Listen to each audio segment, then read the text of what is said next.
I'll tell you something else also. I'll share another personal story that I haven't talked about much. Sure. While I was in Asia, I spent a month in India. And I went to Jaipur, which is the Pink City, and it's a beautiful place with its history. And there was the rickshaw tuk-tuk driver that was taking me around and explaining to me, this is the story of this place and the story. And I really connected with the guy. Nice. And asked him, where do you live?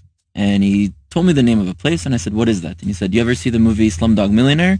I live in the slums. Wow. And I said, well, can you take me? I want to see what that's like. Yeah. And he takes me and I eat, dinner with his family. I could only eat some canned vegetables because obviously I keep kosher when I'm abroad.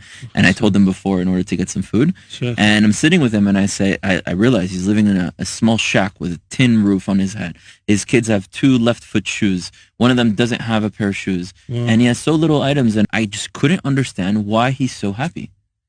Of course, I only wish him the best and it's amazing, but this guy's always happy.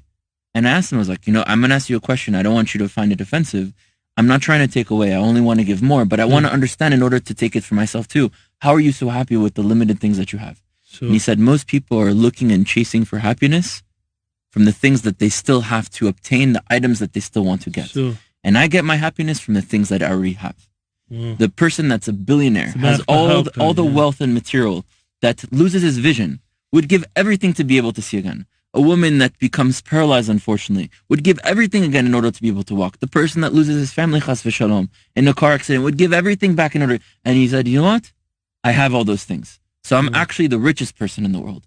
And I think that's just such a beautiful perspective of not only reaching out for more, but also understanding the blessings that you have. And that's really what I focus on when I put tefillin and I meditate in the morning, is on all the blessings that I have, and also what is my purpose and for Hashem to give me as much strength.